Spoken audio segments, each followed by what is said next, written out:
नमस्कार दोस्तों, आप सभी का हमारे मूवी रिव्यू सेक्शन में स्वागत है। आज हम आपके लिए लेकर आए हैं 1964 की फैमिली ट्रेजेडी फिल्म जिसका नाम है बेटी बेटे। इस फिल्म को डायरेक्ट किया है एल वी प्रसाद ने, इसकी कहानी लिखी है इंदर राज आनंद ने और इस फिल्म में संगीत दिया है शंकर जयकिशन ने। इस फिल्म के गाने लिखे हैं शैलेंद्र और हसरत जयपुरी ने। फिल्म के प्लॉट की बात करें तो फिल्म की कहानी शुरू होती है रघु नाम के व्यक्ति के साथ, जो कि काफ़ी कर्जे में डूबा हुआ है और जिसके 3 बच्चे हैं। सबसे बड़ी बेटी का नाम है लक्ष्मी, उसके छोटे भाई का नाम है रामू और एक बहुत ही छोटा बच्चा जो अभी चल भी नहीं सकता जिसका नाम है मुन्ना। एक दिन जब रघु साइकिल से अपनी फैक्ट्री की ओर जा रहा होता है, तभी रास्ते में लाला जी उसे रोक लेते हैं। रघु लाला जी के यहाँ किराए पे रहता है और उन्हीं की दुकान से उधार सामान लेके घर चला रहा है। लाला जी रघु से कहते हैं कि उसका बकाया काफ़ी हो गया है और अब उसे पैसे लौटा देने चाहिए, परंतु रघु जो कि पहले से ही काफ़ी कर्जे में डूबा हुआ है और काफ़ी मजबूर है, वह लाला जी से बकाया पैसा चुकाने के लिए 1 महीने का समय मांगता है, परंतु लाला जी उसकी एक भी बात नहीं सुनते और उसकी साइकिल छीन लेते हैं। रघु भागता हुआ अपनी फैक्ट्री में पहुंचता है क्योंकि फैक्ट्री में आने का एक फ़िक्स समय था और यदि वह फ़िक्स समय के अंदर फैक्ट्री नहीं पहुंच पाता तो उसकी तनख्वाह काट दी जाती और उसको नौकरी से भी निकाल दिया जा सकता है। फैक्ट्री के मालिक रघु से कहते हैं कि तुमने आने में बहुत देर कर दी और अब तुम्हें इस फैक्ट्री से निकाला जा रहा है। रघु फैक्ट्री मालिक से काफ़ी विनती करता है कि उसके छोटे छोटे बच्चे हैं और यदि उसको निकाल दिया जाएगा तो वह क्या करेगा। तभी फैक्ट्री में एक हादसा होता है जिसमें रघु की आंखें चली जाती है और वह ज़िंदगी भर के लिए अंधा हो जाता है। एक तो रघु पहले से ही कर्जे में था, दूसरा अब उसकी आंखें जाने से उसको कोई नौकरी भी नहीं मिल पाएगी। रघु के तीनों बच्चे घर पे होते हैं, तभी उनकी पड़ोसन बच्चों के लिए खाना लेकर आती है, जिसके बाद पड़ोसन का पति उसे काफ़ी खरी खोटी सुनाता है। तभी अचानक से रघु भी अपने घर के दरवाजे पे पहुंचता है। वह कुछ देख तो नहीं पाता, पर वह पड़ोसन के आदमी की बात सुनता है जो कहता है, इससे अच्छा तो तुम्हारा बाप मर ही जाता, कम से कम तुम्हें अनाथालय में जगह तो मिल जाती, क्योंकि तुम्हारा बाप जिंदा है, मरा नहीं, इसलिए अब तुमको पूरी ज़िंदगी ऐसे ही काटनी पड़ेगी।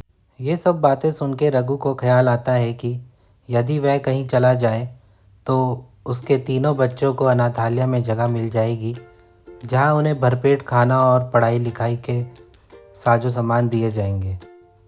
अगले सीन में हम देखते हैं कि घर में रघु के तीनों बच्चे हैं और रघु अब गायब हो चुका है। रघु की बेटी और बेटा रामू दोनों कहीं व्यस्त होते हैं, तभी छोटा बच्चा चूल्हे की तरफ जाने लगता है, जिस कारण उसका हाथ जल जाता है। तभी अगले सीन में हम देखते हैं कि मकान के मालिक यानी लाला जी घर पर आते हैं और तीनों बच्चों को घर से निकल जाने के लिए कहते हैं। वह कहते हैं कि तुम लोग किराया तो दे नहीं पाओगे, इससे तो अच्छा है तुम मेरा घर छोड़ के चले जाओ।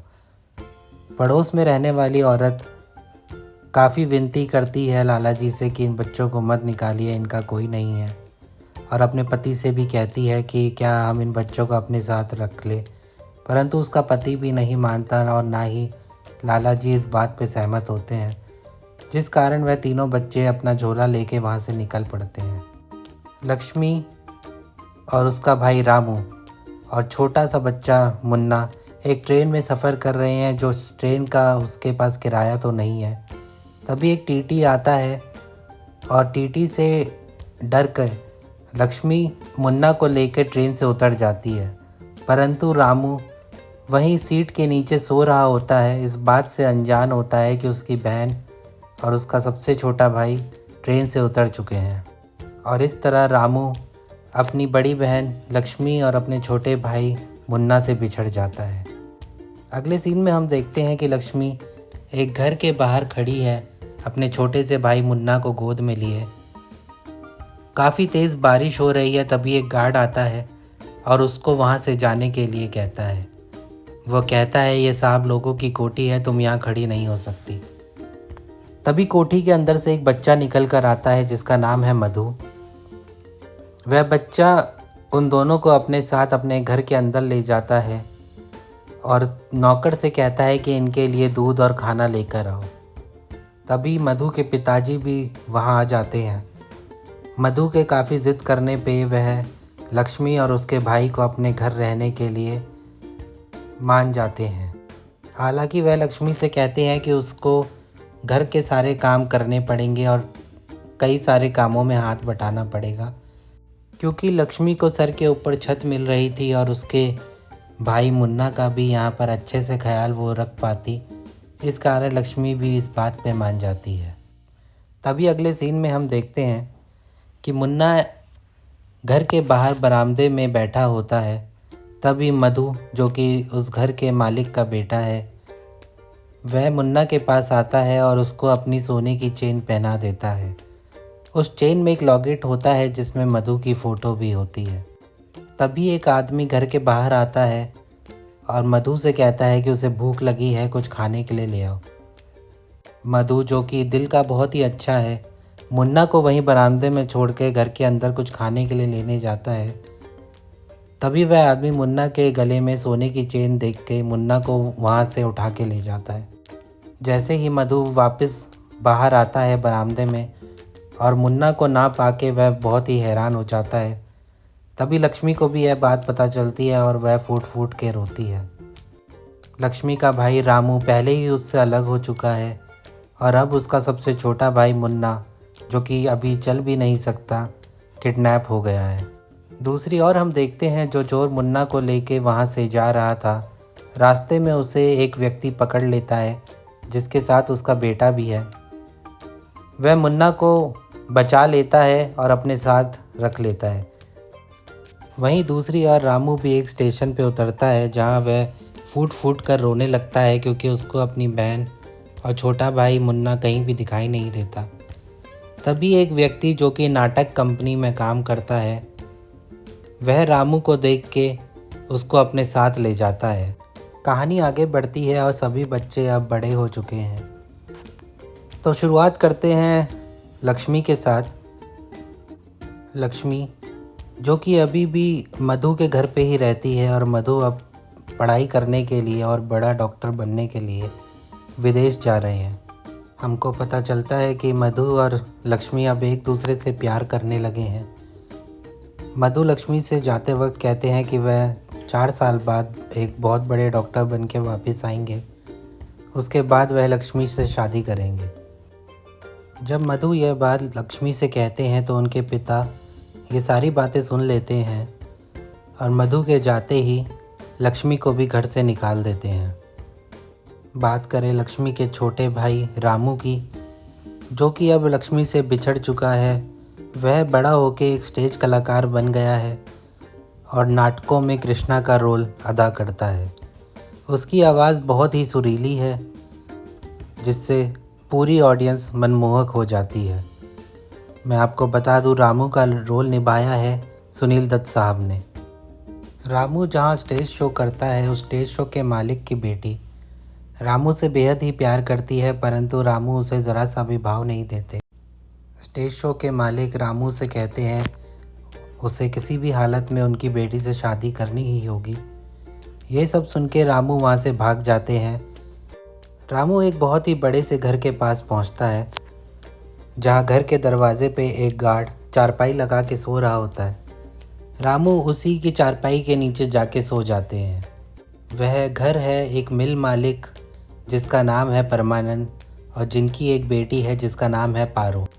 उस घर के मालिक परमानंद, वह भी रामू का स्टेज शो देखने आते हैं। हालांकि वह उसे व्यक्तिगत रूप से जानते नहीं हैं, परंतु वह उसके कृष्णा के रोल से बहुत ही प्रभावित होते हैं और उसकी आवाज़ के दीवाने होते हैं। वह कृष्णा यानी रामू को अपने घर में खानसामा यानी बावर्ची का काम दे देते हैं।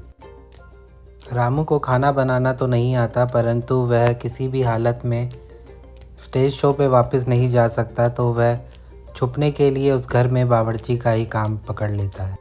अब बात करें तीसरे भाई मुन्ना की, तो जिस व्यक्ति ने मुन्ना को उस चोर के हाथों बचाया था, उसकी अब मृत्यु हो चुकी है और मुन्ना को वह जंजीर यानी वो लॉकेट देते हैं जो मधु ने उनको पहनाया था, जिसमें मधु की फ़ोटो भी है, और उससे कहते हैं कि इसे अपने पास संभाल के रखो। कोई भी तुम्हारा जानने वाला होगा तो वह ज़रूर इस लॉकेट से तुमको पहचान लेगा।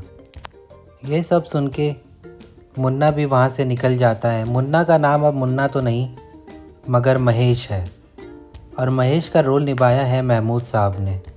अगले सीन में हम देखते हैं कि लक्ष्मी एक ट्रेन पकड़ने की कोशिश कर रही है, जहाँ पर एक व्यक्ति ट्रेन के दरवाजे पे उसका रास्ता रोक रहा है। तभी वहाँ पर किस्मत से मुन्ना यानी महेश भी पहुँच जाता है। वह लक्ष्मी को ट्रेन के अंदर जाने के लिए कहता है और उस आदमी की खूब खबर लेता है। फ़िलहाल तो लक्ष्मी ये नहीं जानती कि जिस व्यक्ति ने उसकी मदद करी वह कोई और नहीं, उसका ही सबसे छोटा भाई मुन्ना है। अब मुन्ना और लक्ष्मी उसी शहर में आ गए हैं जहां उनका भाई रामू भी है। अगले सीन में हम देखते हैं कि महेश की मुलाकात होती है मधु के पिता से। मधु के पिता यानी जिनके यहाँ लक्ष्मी रहा करती थी। दोनों के बीच में कूली के किराए को लेके काफ़ी तू मैं होती है, जिसके बाद महेश किसी तरह कूली को उसका सही हक दिलवा देते हैं। वहीं दूसरी ओर लक्ष्मी की भी एक कपड़ा मिल में नौकरी लग गई है जहां वह काम करती है, और दूसरी ओर रामू जिन्हें खाना बनाना नहीं आता मगर वह परमानंद जी के यहाँ खाना बनाने की कोशिश कर रहे हैं। जब परमानंद जी को ये बात पता चलती है कि रामू यानी कृष्णा को खाना बनाना नहीं आता, तो वह उसे घर का काम और उनकी बेटी पारो को संगीत सिखाने के काम पे रख लेते हैं। धीरे धीरे आगे हमें पता चलता है कि कृष्णा यानी रामू और परमानंद जी की बेटी पारो दोनों एक दूसरे से प्यार करने लगे हैं। वहीं दूसरी ओर मधु जो कि विदेश गए हैं डॉक्टर की पढ़ाई करने, उनकी छोटी बहन सरला को कुछ गुंडे छेड़ने लगते हैं। तभी वहां मुन्ना यानी महेश पहुंच जाते हैं और उन गुंडों की खूब जमकर पिटाई करते हैं, जिस बात से सरला उनसे काफ़ी इम्प्रेस हो जाती है। हाथापाई के दौरान महेश यानी मुन्ना को भी चोट लग जाती है, जिसके बाद सरला उन्हें अपने घर ले आती है और उनकी मरहम पट्टी करती है। तभी सरला और मधु के पिता भी वहां आ जाते हैं। उन्होंने अभी उस व्यक्ति की शक्ल नहीं देखी है जिसने उनकी बेटी की जान बचाई, पर क्योंकि आपको मालूम है कि महेश ने मधु के पिता से कूली के किराए को लेकर झगड़ा किया था, तो जैसे ही वह महेश यानी मुन्ना की शक्ल देखते हैं तो उनको गुस्सा चढ़ जाता है और वह उसे अपने घर से बाहर निकाल देते हैं। इसके बाद सरला और महेश दोनों एक दूसरे से चुपके मिलने लगते हैं और दोनों एक दूसरे के प्रेम में पड़ जाते हैं। तभी कहानी में एंट्री होती है शंकर नाम के व्यक्ति की, जिसकी शादी सरला से बचपन में ही तय कर दी गई थी। सरला के पिता सरला को काफ़ी ज़ोर देते हैं कि उन्होंने बचपन में ही उसकी शादी शंकर से तय कर दी थी और अब उसे किसी भी कीमत पर शंकर से ही शादी करनी होगी। कहानी आगे बढ़ती है और पहुंचती है रामू के पास, जो कि प्रेमानंद के घर पे उनकी बेटी को संगीत सिखा रहे हैं। तो प्रेमानंद साहब को मालूम पड़ता है कि उनकी बेटी और रामू दोनों एक दूसरे से प्यार करते हैं। वह काफ़ी खुले विचार के होते हैं और दोनों की शादी तय कर देते हैं। परमानंद साहब रामू को कहते हैं कि मेरे बाद अब मेरी फैक्ट्री और मेरी बेटी का ध्यान तुम्हीं को रखना है, तो तुम्हें अभी से फैक्ट्री के मैनेजर के तौर पे फैक्ट्री का काम शुरू कर देना चाहिए। तो रामू भी अपने होने वाले ससुर की बातों का पालन करते हुए फैक्ट्री में मैनेजर के तौर पे काम करना शुरू कर देता है। मैं आपको बता दूं कि रामू की बड़ी बहन जो कि बचपन में बिछड़ चुकी है यानी लक्ष्मी, वह भी इसी फैक्ट्री में मज़दूर के तौर पे काम कर रही है। फैक्ट्री में एक मुंशी भी है जिसकी लक्ष्मी पर गंदी नज़र रहती है।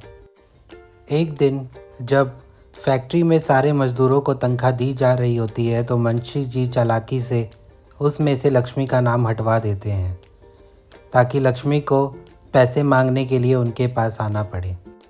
लक्ष्मी जब तनख्वाह लेने के लिए आगे बढ़ती है तो अकाउंटेंट उसे बताता है कि उनका नाम तो रजिस्टर में है ही नहीं।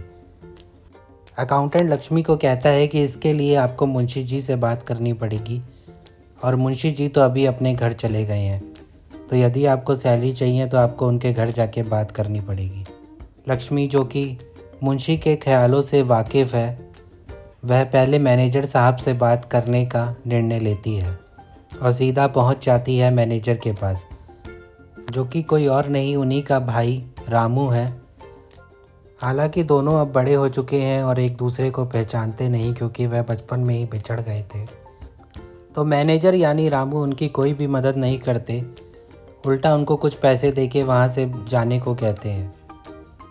लक्ष्मी के पास कोई और चारा नहीं होता तो वह मुंशी जी के घर जाती है अपनी तनख्वाह की बात करने। तभी अगले सीन में हम देखते हैं कि मुंशी जी लक्ष्मी को अपने घर बुला के उसके साथ ज़ोर ज़बरदस्ती करने की कोशिश करते हैं।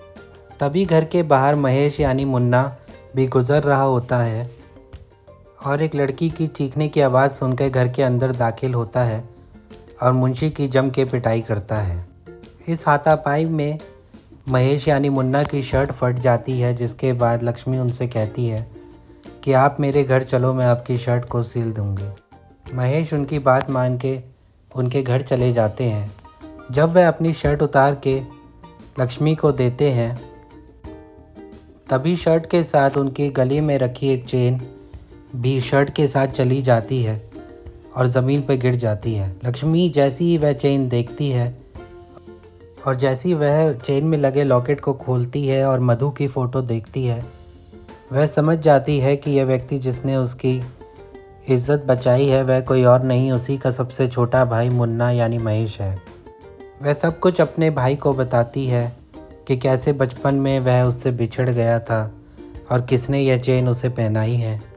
जिसके बाद वह दोनों गले लग के खूब रोते हैं और एक दूसरे से इतने सालों बाद मिलने की खुशी मनाते हैं। अगले सीन में हम देखते हैं कि मुन्ना यानी महेश फैक्ट्री के मुंशी की शिकायत करने के लिए दोबारा मैनेजर साहब के पास जाता है, जो कि उसी का बड़ा भाई रामू है, जहाँ पे दोनों के बीच बहुत बहसबाजी होती है। जिसके बाद रामू मुन्ना को एक थप्पड़ भी मार देते हैं। मुन्ना वहाँ से चला जाता है, फिर सीधा पहुँचता है अपनी बहन लक्ष्मी के पास, उसके घर, जहाँ उसे पता चलता है कि घर का किराया कुछ महीनों से नहीं दिया गया है। लक्ष्मी अपनी तनख्वाह में वो किराया देने वाली थी, परंतु उसे तनख्वाह भी नहीं मिली है। मुन्ना अपने गले में रखी वो सोने की चेन जिसमें मधु का लॉकेट है, उसको बेचने के लिए कहता है, परंतु लक्ष्मी, जो कि मधु से बहुत प्यार करती है, उसको बेचने से मना कर देती है। दूसरी ओर डॉक्टर मधु भी अब विलायत से वापस आ चुके हैं और बहुत बड़े डॉक्टर बन चुके हैं। वह घर आके सबसे पहले लक्ष्मी के बारे में पूछते हैं, तो घर के नौकर उन्हें बताते हैं कि आपके पिता ने लक्ष्मी को आपके जाते ही इस घर से निकाल दिया। फिर जब डॉक्टर मधु अपनी बहन सरला से मिलते हैं तो उन्हें पता चलता है कि उनके पिताजी ज़बरदस्ती सरला की शादी शंकर से करवा रहे हैं, जबकि वह किसी और से प्यार करती है।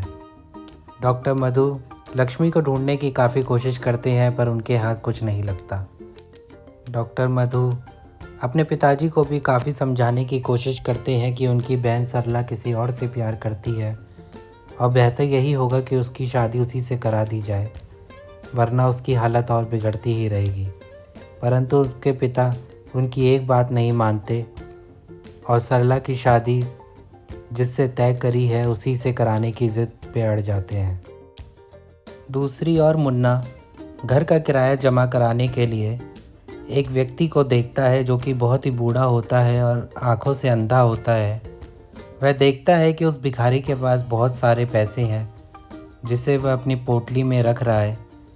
मुन्ना मौका देखते ही उसकी पोटली लेके वहाँ से भाग जाते हैं और सारे पैसे लेके अपनी बहन के पास पहुँचते हैं। वह अपनी बहन से कहते हैं कि इसमें जितने भी पैसे हैं उससे किराया भर दो और बाकी पैसे तुम आगे के खर्चों के लिए रख लो।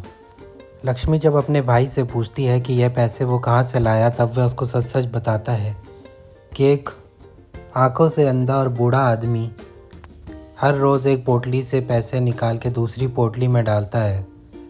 आज मैंने उसकी पोटली ही चुरा ली, जिस बात पे लक्ष्मी बहुत नाराज़ होती है और पैसे लेके वापस उस अंधे आदमी के पास पहुंचती है। वह अंधा आदमी जिसके बड़े बड़े बाल हैं, बड़ी बड़ी दाढ़ी है, वह कोई और नहीं बल्कि लक्ष्मी, रामू और मुन्ना का असली पिता है, जो कि बचपन में आंखें चले जाने के बाद उनको छोड़ के चला गया था। लक्ष्मी उस बूढ़े आदमी को उसके सारे पैसे लौटा देती है। क्योंकि रात ज़्यादा हो गई थी तो वह उस बूढ़े आदमी को अपने साथ घर आने के लिए कहती है। तभी अगले सीन में हम देखते हैं कि रामू की शादी हो रही है पारो के साथ। तभी एक रस्म के दौरान रामू से पूछा जाता है कि यह रस्म तो बहन पूरा करती है, क्या तुम्हारी कोई बहन है? तो रामू उस पर रोने लगते हैं और बताते हैं कि कैसे उनकी बहन बचपन में ही उनसे बिछड़ गई थी और उनका छोटा भाई भी उनसे बिछड़ गया था। तभी रामू को घर के बाहर एक औरत के गाना गाने की आवाज़ सुनाई देती है। वह गाना कोई और नहीं बल्कि वही था जो उनकी बहन बचपन में गाया करती थी और जिसे रामू भी खूब गाया करते थे। रामू जब उस औरत की शक्ल देखते हैं तो वह समझ जाते हैं यह औरत तो वही है जो उनकी फैक्ट्री में काम करती थी और एक बार उनसे मदद मांगने के लिए भी पहुंची थी, पर उन्होंने उसकी मदद तो नहीं करी, उल्टा उसे कुछ पैसे दे के वहाँ से भगा दिया। यह सब देख के रामू जल्दी से उस औरत के घर पहुँचते हैं, जहाँ वह देखते हैं कि वह औरत और एक बूढ़ा आदमी बैठे हुए हैं। रामू अपनी बहन के पास जाके उसको सब कुछ बताते हैं कि कैसे बचपन में वह ट्रेन में सोते रह गए और तुम उतर गई, जिस कारण हम लोग अलग हो गए। दोनों एक दूसरे को गले लग के रो रहे होते हैं। तभी वहाँ पर मुन्ना भी पहुँच जाता है। आपको मालूम होगा मुन्ना का पहले भी रामू से झगड़ा हो चुका है, जब रामू ने उन्हें फैक्ट्री में थप्पड़ मार दिया था। मुन्ना एक बड़ा सा डंडा लेके रामू को मारने की कोशिश करते हैं। तभी उनकी बहन उसको बचाने के लिए सामने आ जाती है और वह डंडा लक्ष्मी के सर पे लग जाता है, जिसके बाद लक्ष्मी को अस्पताल लेके जाया जाता है। अस्पताल में जो डॉक्टर लक्ष्मी को देखने आते हैं वह कोई और नहीं बल्कि डॉक्टर मधु ही होते हैं, जो लक्ष्मी की कब से तलाश कर रहे थे। डॉक्टर मधु सभी को बताते हैं कि उनकी बहन भी इसी अस्पताल में एडमिट है, जो एक लड़के से प्यार करती थी, परंतु उसके पिताजी उनकी शादी कहीं और करवा रहे हैं, जिस कारण उनकी बहन काफ़ी मायूस रहती है, जिस वजह से उसको अस्पताल में भर्ती कराना पड़ा। सरला यानी डॉक्टर मधु की बहन जिस व्यक्ति से प्यार करती है वो कोई और नहीं बल्कि मुन्ना ही है। और मुन्ना जब ये सारी बातें सुनते हैं तो तुरंत सरला से मिलने के लिए उसके कमरे में पहुंच जाते हैं और सरला को अपने साथ ले आते हैं। तभी सबको ये मालूम पड़ जाता है कि सरला और मुन्ना दोनों एक दूसरे से प्यार करते हैं और शादी करना चाहते हैं। तभी अगले सीन में हम देखते हैं परमानंद साहब तीनों भाई बहन की शादी करवा रहे होते हैं, यानी रामू और पारो, डॉक्टर मधु और लक्ष्मी और मुन्ना और सरला। तभी सरला और डॉक्टर मधु के पिता भी वहाँ पहुँच जाते हैं। वह बूढ़ा व्यक्ति जो कि देख नहीं सकता, जिसे लक्ष्मी ने अपने घर में रख लिया था, जो कि असल में लक्ष्मी और रामू और मुन्ना का असली पिता है, वह मधु के पिता को शादी ना तोड़ने के लिए बहुत विनती करता है। खूब मार भी पड़ती है, परंतु आखिर में वह अपना सारा सच बता देते हैं कि उन्होंने अपने बच्चों को कभी खुश नहीं देखा, बचपन में ही छोड़ के चले गए। आज पहली बार उनके तीनों बच्चे उनके साथ हैं और तीनों की शादी हो रही है, तो कृपा करके शादी को ना तोड़िए। जिसके बाद मधु के पिता भी शादी के लिए हामी भर देते हैं और तीनों की शादी हो जाती है। तो दोस्तों, इसी के साथ ये कहानी यहीं पर ख़त्म हो जाती है। हम आशा करते हैं आपको ये कहानी बहुत ही पसंद आई होगी। ये पिक्चर को आप यूट्यूब पे देख सकते हैं। फिल्म के संगीत की बात करें तो इसमें टोटल 7 गाने थे, जिसमें पहला गाना है आजकल मैं ढल गया, जो गाया है मोहम्मद रफ़ी ने। फिल्म का दूसरा गाना नैनो वाली तेरे नैना जादू, जो गाया है मोहम्मद रफ़ी साहब ने। फिल्म का तीसरा गाना है राधिका तूने बांसुरी चुराई, जो अगेन गाया है मोहम्मद रफ़ी साहब ने। फिल्म का चौथा गाना आजकल मैं ढल गया, जो गाया है लता मंगेशकर ने। फिल्म का पांचवा गाना है गोरी चलो ना हंस की चाल, जो गाया है आशा भोसले और मोहम्मद रफ़ी साहब ने। फिल्म का छठा गाना है आदमी वो है जो खेला करे, जो गाया है मोहम्मद रफ़ी साहब ने। फिल्म का सातवां और आखिरी गाना है अगर तेरी जलवा नुमाई ना होती, जो गाया है सुमन कल्याणपुर और मोहम्मद रफ़ी साहब ने, जो कि एक डुएट सॉन्ग है और इस फिल्म का सबसे हिट गानों में से एक है। तो दोस्तों, इसी के साथ ये वीडियो यहीं पर अंत करते हैं। हम आपसे मिलेंगे अगली वीडियो में एक अगली मूवी के साथ। तब तक के लिए धन्यवाद। चैनल पे बने रहिए और चैनल को ज़्यादा से ज़्यादा लाइक, शेयर और सब्सक्राइब भी कीजिए। धन्यवाद।